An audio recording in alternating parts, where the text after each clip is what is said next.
Hey, everybody out there, welcome back to 91.8 The Fan. It is I, your favorite holiday-themed host, the DJ Christmas, and I have with me a super special guest. Would you like to introduce yourself to all the fans out there? Hello, everybody. My name is Barbara Goodson, and I'm best known as a voiceover actor. Hooray! It's great to have you here on the show. It's good to be here. And we were actually, I think you're one of the first people that I started scheduling months ago, just Hmm. because you're one of the first people who said, "Yeah, sure, I'll book 2 months out." Not a whole lot of not a whole lot of people do that when I go for my December booking spree. Yeah, well, why not? It's just a matter of remembering, and that was, at least you emailed me today, so Yeah, I got to remember. everything worked out in the end. I'm here, you're here, and the fans are here to listen to you be here. Oh, great. That's all we need. Exactly. That's usually the three things I need for an interview, unless I've been doing them wrong all these years. No, I think that's the basic formula. Okay, good. So, for all the curious listeners out there, how exactly did you get started into the voiceover acting industry? Well, not intending to be at all involved with voiceover because I started as a New York. In high school, I did the thing at the theater drama. The I was the lead in the school play, and I had the bug early on, maybe at 5, doing Tina the ballerina twirling around.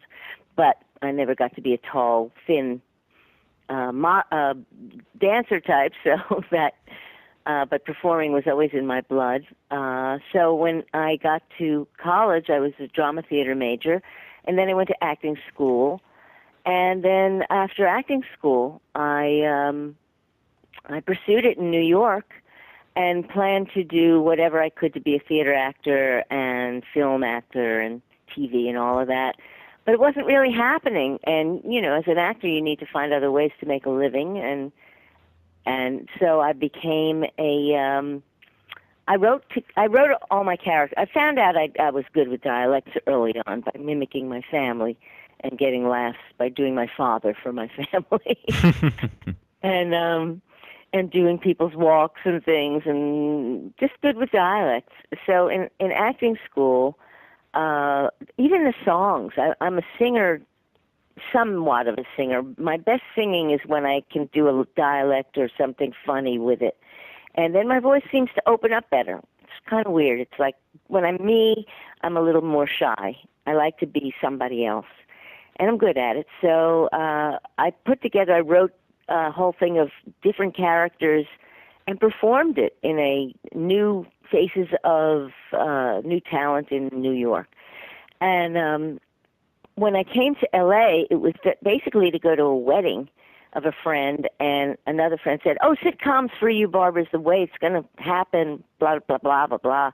So I had this thing I wrote, and I did a musical called Company, which was the crazy bride Amy, who has this really fast-paced kind of patter song. It's called, and the bass player in the company said, "My friend, my actually his ex-wife, works in Japanese anime cartoons. It wasn't called anime; it was just Japanese dubbing.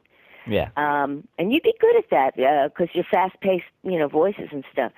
And so he hooked me up with her, and I had this thing that I had done. I rattled off my characters, and she said, "Yeah, we should use you for this." And at the time, it was so early on. We even had like 3 seconds. We'd say the line in 3 seconds, and they would fit it in. I didn't even have a picture to dub to. It Oh, was even wow. before dubbing, really. It was just 1.2 seconds, say the line 1.2 seconds. That's what we need to fit it in. It was really like prehistoric. Probably pretty bad, too.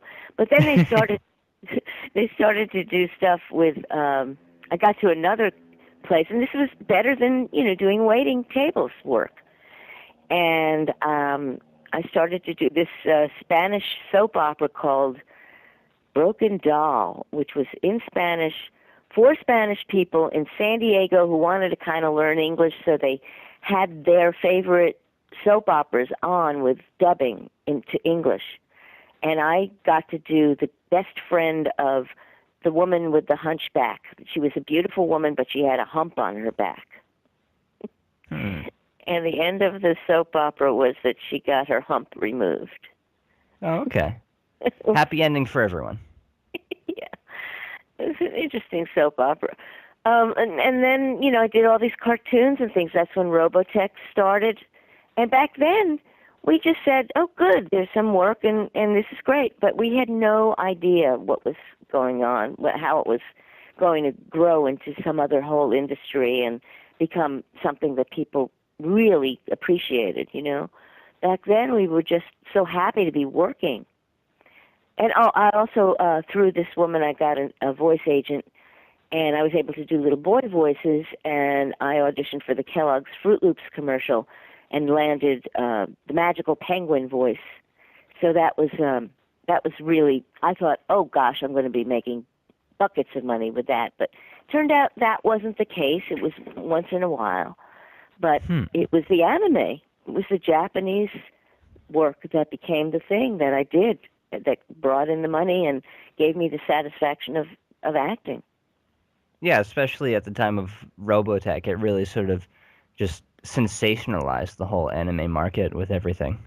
Yeah, it was the beginning of it all. I mean, I did Akira and Robotech and Vampire Hunter D, and I was in the beginnings of it all. So and then of course Power Rangers came later, but we had no clue back then what was going on. It became a great place to socialize and be with people with like personalities and kind of wacky, kind of talented. It was great. I loved it in those days. I miss those days because we don't get to see each other really now. They have us in separately, and they've been doing that for years. But I liked it when we sat around and had to be quiet while somebody dubbed, and we giggle and stuff and get yelled at. Yeah, and you mentioned, Vampire Hunter D. It's an older anime film, but it seems like for the time, like you said at the very beginning, that you didn't even have a picture to dub to. But Vampire Hunter D, it seems like it was one of those works that a lot of time and care was put into it, especially for the Oh, time. by then it was different. We were with Carl. I'm talking about the first person I worked with was this guy Jim Terry. He didn't care at all Right. about that. But by the time we did Akira and Robotech and Vampire Hunter D, we had picture. yeah, obviously, but even then, compared to what it is now, it's not, quite as advanced. But even back then, a lot of effort definitely went into those older shows. That was that for me was the creative part. It was satisfying to say, let's do that over again. And the writers were Steve Kramer and Tom Weiner and Greg Snegoff, and they were just high-end writers. And they would write, nope, there's no labial there. We need to put a plosive on that one. We need to make that a more of a vowel sound. And we would really work it so that it fit better and the writing was better. So these were the masters. I worked with the people that were the best of the, they're the greatest writers of that kind of dubbing. But we didn't have the equipment that we had now to make things. I mean, now you can make it shrink with a machine. If it was too slow or if it was too, they just wanted to make it a little quicker, they can fix it now with the machine. I miss it when you did it with your voice. Yeah, this gives it more of a sincere feel to it. Yeah, it's more of a creative process. But I guess people would say that about Disney when they worked with, doing the real artwork rather than the digital. Not to say that there's no creativity in that either, Yeah, then obviously everything has its charm, but yeah. there are certain things that you like about the old stuff just because you knew that you were putting that effort into it to make it as good as it was. You weren't just, using a computer to patch it up.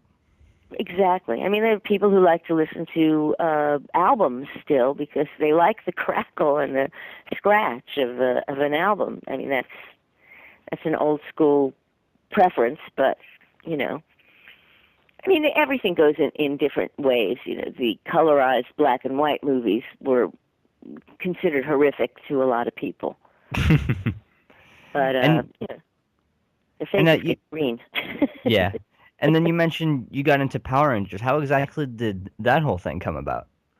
Well, that was down the road because the people who worked for Sync Limited worked for Intersound, and then when we found out that there's another group called Saban, they're looking for people who can do cartoon voices and dubbing.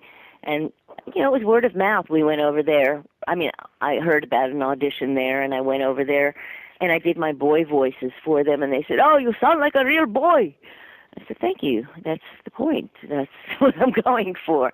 And so they hired me mostly for, I don't know what their first work was, like Three Little Pigs.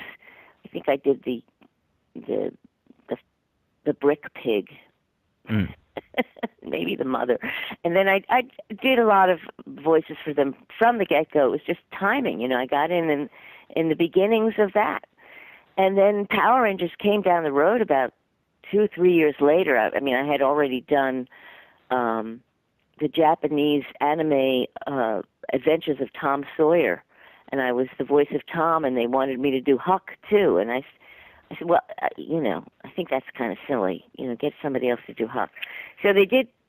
I did Tom, and I was pregnant at the time, and they had to drive me because I couldn't. I wasn't allowed to drive. I had a cesarean, and I was. This is pretty graphic, but I had to have my infant boy in the waiting room with someone holding him and feeding him with my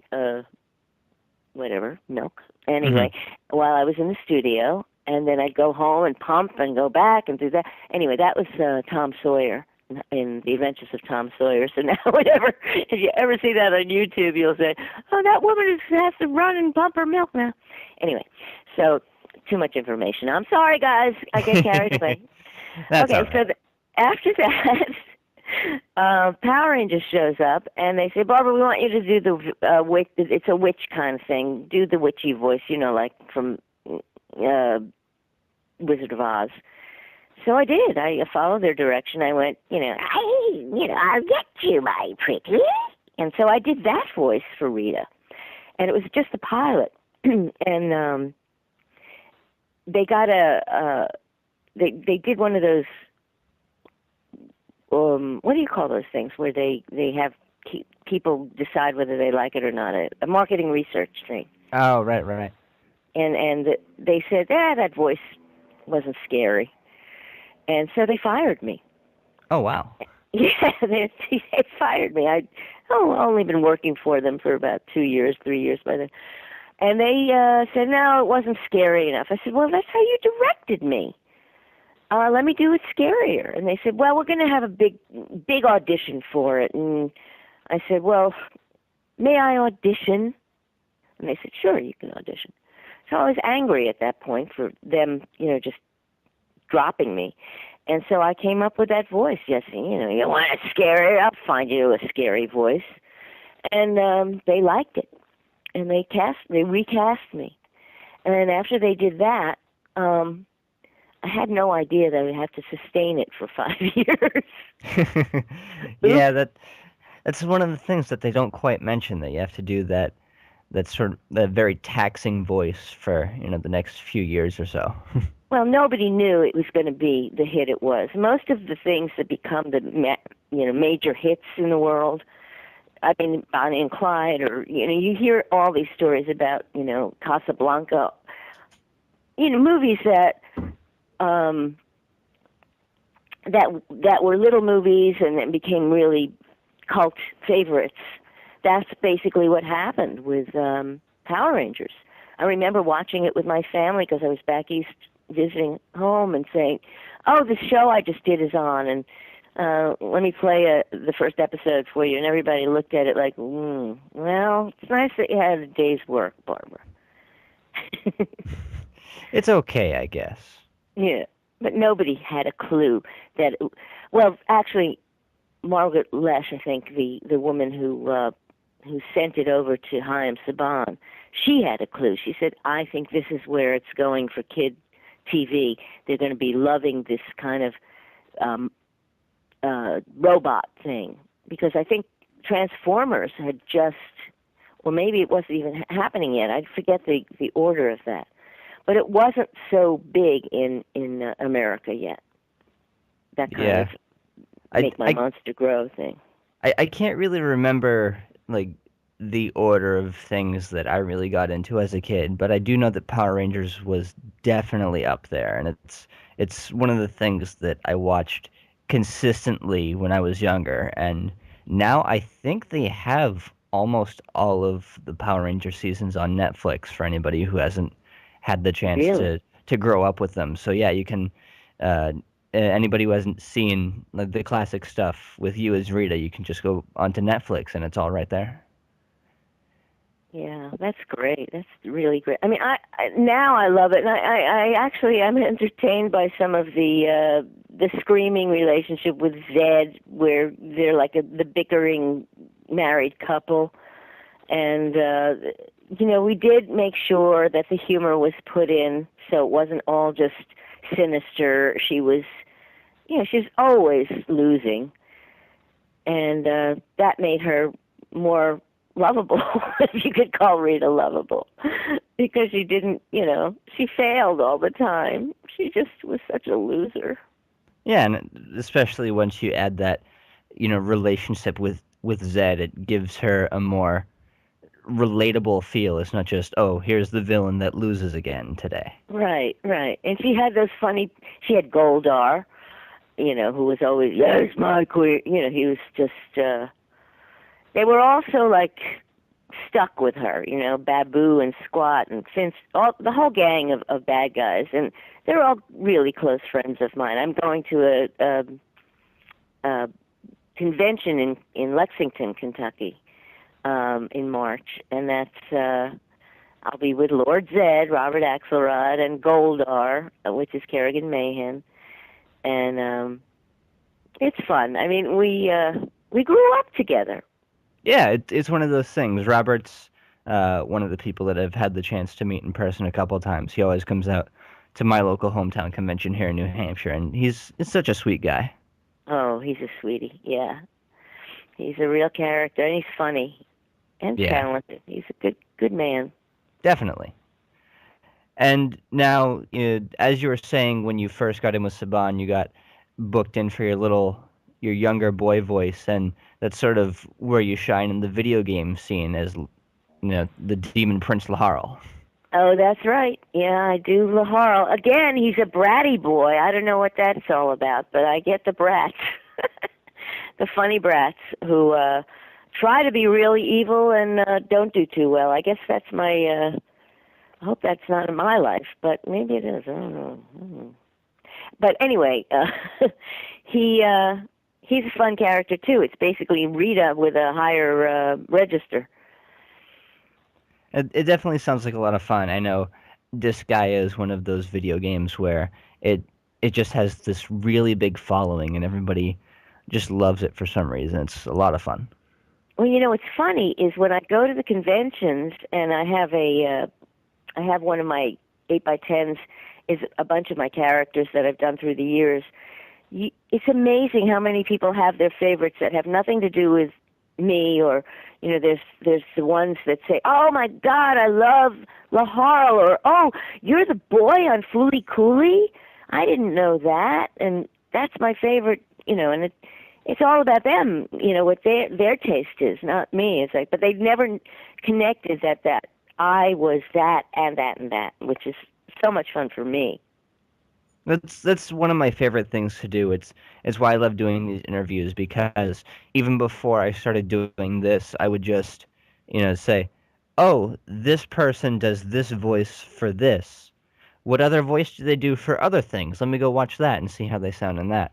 And it's just sort of a almost like a connect the dots kind of scenario where, I'll watch as much stuff as I can that has one specific person in it, and then from there I can branch off to another person that I like in that show or game and go listen to other stuff that they do.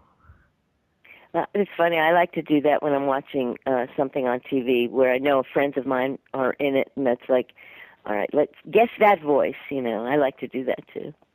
Yeah, we'll have sort of a game on staff where we'll all be watching the same thing Hmm. that's on TV late, and it's like, who is that guy? And some of us will know, and some of us don't quite know as many voices as the others. Yeah, yeah.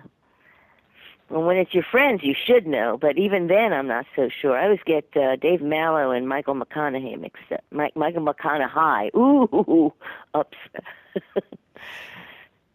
Which is very understandable. Sometimes, they tend to sound like each other. It's it's just the direction sometimes, I think. Yeah.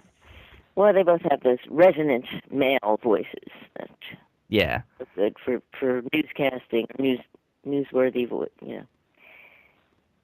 And now, obviously, we talked about how people can, catch up on old Power Ranger stuff on Netflix. But do you have any sort of new projects that you're working on that you're allowed to talk about that the fans can keep up with? Well, it's not new anymore, but I was on Star Wars: The Clone Wars. I was Mother Talzin, the Night Sister, the shaman, the head of the Night Sisters. If there are those that are into Clone Wars, and I won a Best Actor award for that, which was really a huge honor from Behind the Voices. I was very, very honored about that. Oh, Um, congratulations! I yeah, believe that I believe that Clone Wars is running on Toonami still. I'm not quite sure of the status of where they are in the storyline, but I know they are doing runs of that. I think that Fooly Cooley just finished up another of its many runs. I know it's a 6 episode show, so they just play the 6 episodes back to back and then yeah. start it again. I think I could watch Fooly Cooley every time they start out from the beginning and still not completely understand what happens in that show. There's nothing to understand. It's whacked out. I mean, I don't. I remember sitting there going, what, what just happened? What did I do? What just happened to me? What happened? I don't think it's supposed to be like logical or anything. The only thing that I can gather from it is that it's a gigantic 6 episode metaphor for puberty, and Actually, yeah, that's it. Really. that's about it. And there's nothing really else to understand about it. It's Fooly Cooley. Well, there are the other characters in it that, like the father, who's kind of crazy, and yeah, I mean, but that is the basic premise. Is yeah, yeah, totally. Yeah, who can tell? And what else? What else? There's something that I was very also proud of, which is for very little kids called Cloud Bread, which is a from Korea that I don't know where it's going to go or how you can find it, but it's for the very young kids, and it's got great lessons in it. And I'm doing Wooly the sheep and Ruiz. They're like 5-year-old, the fox. He's like a little 5-year-old fox who talks like this and says, "Unbelievable!" And other people are in it that they're playing the two cats that are brother and sister. And we were nominated for an Annie Award for children's programming, and then an international Emmy Award. So that's, but it hasn't shown up anywhere. It's still in the Korean version, and I don't know what's happening with that. Well, we So will have to do our research, and if we hear anything about it, we'll definitely let the fans know where they can hear you on that. yes, please, and other things I have to kind of do quietly. Right.